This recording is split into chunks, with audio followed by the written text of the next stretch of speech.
Good morning. आज हम भारतीय समाज के पाठ्य परिदृश्य के अंतर्गत, जैसा कि हमने पूर्व में चर्चा की थी कि भारतीय समाज को समझने के लिए दो महत्वपूर्ण आधार हैं, एक दार्शनिक आधार और एक संगठनात्मक आधार। दार्शनिक आधार जिसके अंतर्गत हमने धर्म, पुरुषार्थ, कर्म, पुनर्जन्म एवं संस्कार इत्यादि की विस्तृत चर्चा की। उसी पर चर्चा को आगे बढ़ाते हुए आज हम चर्चा करते हैं संगठनात्मक आधार की मौलिक विशेषताएं क्या हैं।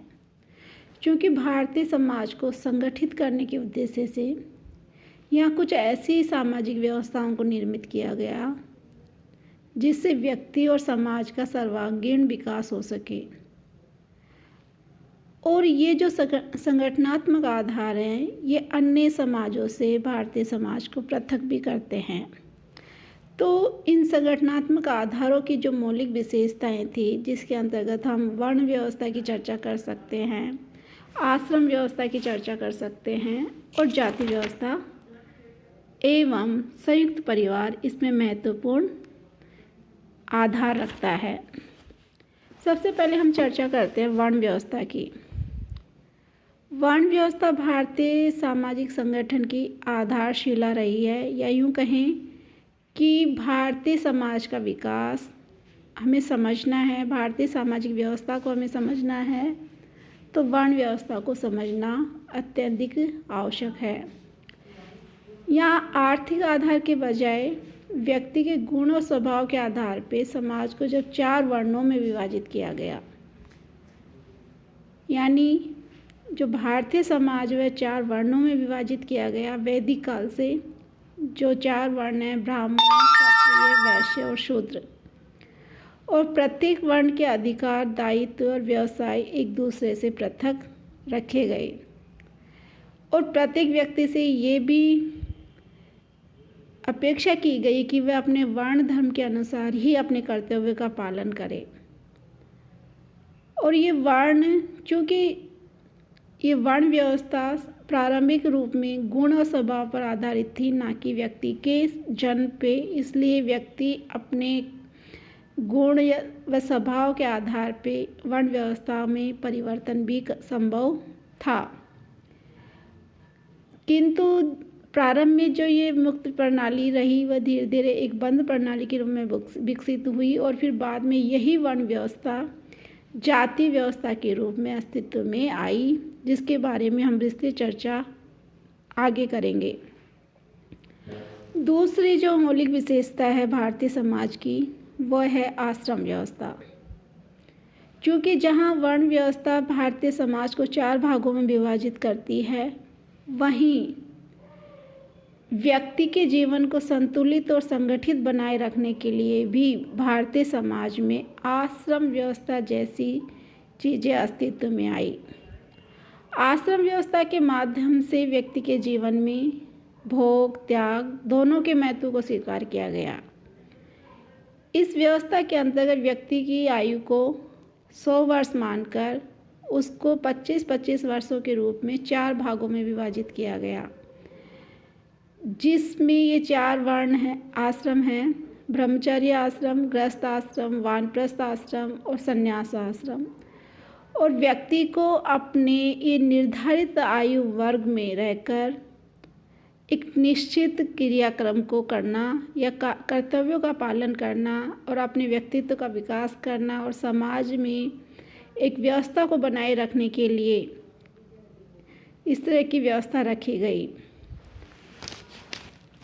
जैसा कि ब्रह्मचर्य आश्रम है, ब्रह्मचर्य में ये बताया गया कि व्यक्ति अपने व्यक्तित्व का विकास किस तरह से करे, अपने आप में सद्गुणों को विकसित करे, शारीरिक, मानसिक और बौद्धिक दृष्टि से अपने को सबल बनाए।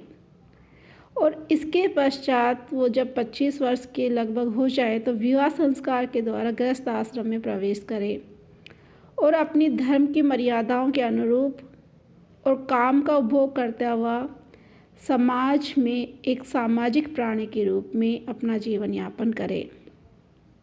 इस 50 वर्ष की आयु प्राप्त होने पर वानप्रस्थ आश्रम में वो प्रवेश करता है, क्योंकि इसमें ऐसा माना जाता है कि वह व्यक्ति इस आयु में आते आते जो सामाजिक दायित्व हैं उनका निर्वाह कर चुका होता है, अतः अब उसे अपने जीवन का कुछ भाग समाज के विकास के लिए, समाज के कल्याण के लिए लगाना चाहिए और इसी उद्देश्य से वानप्रस्थ आश्रम को रखा गया है।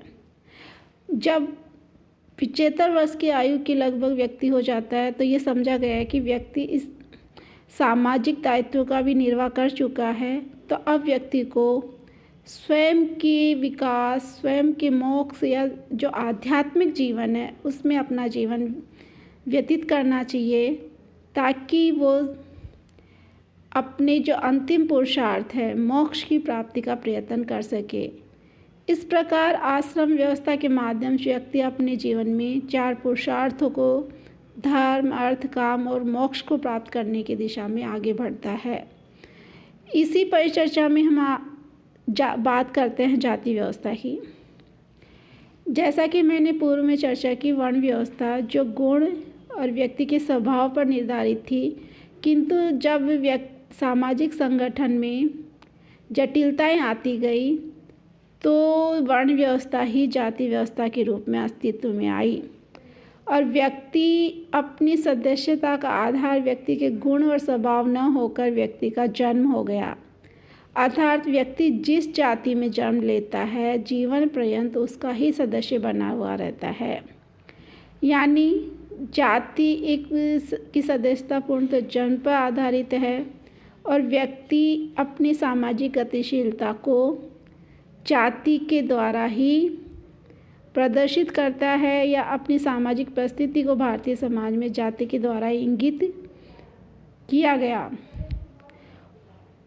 तो इस तरह से जाति एक बंद सामाजिक समूह है जिसकी सदस्यता व्यक्ति जन्म से प्राप्त करता है और जीवन पर्यंत उसका सदस्य रहता है। इसके अंतर्गत बहुत सारे समाजशास्त्रियों ने विविध अध्ययन किए और जाति व्यवस्थाओं की विभिन्न विशेषताओं की वो चर्चा की एवं जाति व्यवस्था का क्या स्वरूप रहा है भारतीय समाज में और आने वाले टाइम में जाति का क्या भविष्य है, इन सब की चर्चा हम अगले चैप्टर में करेंगे। एक और जो संगठनात्मक आधार की महत्वपूर्ण विशेषता है वो है संयुक्त परिवार। संयुक्त परिवार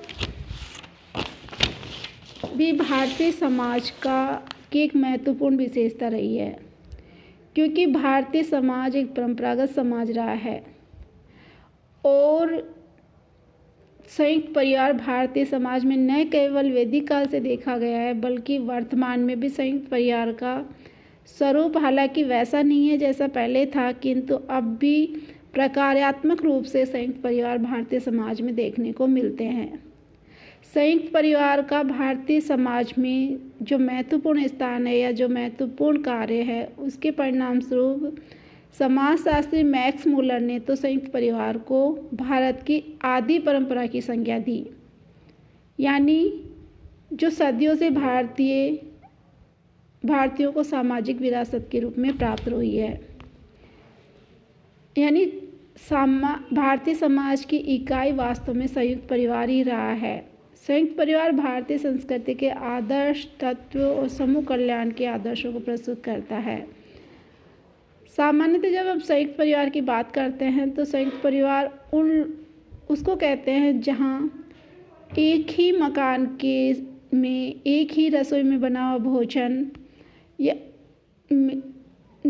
के लिए 2 या 3 4 पीढ़ियाँ एक साथ रहती हैं, एक साथ पूजा का पाठ करती हैं, उनकी संपत्ति संयुक्त मानी जाती है, धार्मिक क्रियाओं में सामूहिक रूप से भाग लेते हैं और उनमें रक्त व वैवाहिक संबंधों से वह सदस्य एक दूसरे से जुड़े हुए होते हैं।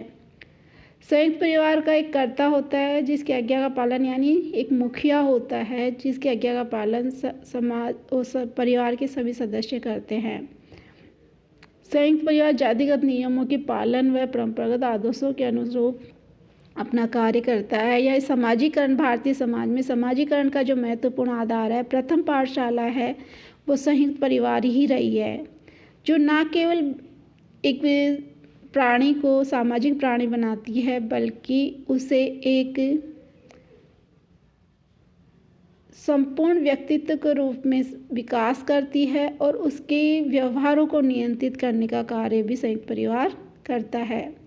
इस प्रकार भारतीय समाज के जो संगठनात्मक आधार की बात करते हैं तो उसके अंतर्गत हम वर्ण व्यवस्था, आश्रम व्यवस्था, जहाँ वर्ण व्यवस्था भारतीय समाज को 4 भागों में बांटता है, वहीं आश्रम व्यवस्था एक व्यक्ति के व्यक्तित्व को पूर्ण विकास हेतु उसे भी 4 भागों में विभाजित करके उसकी विकास को बताता है।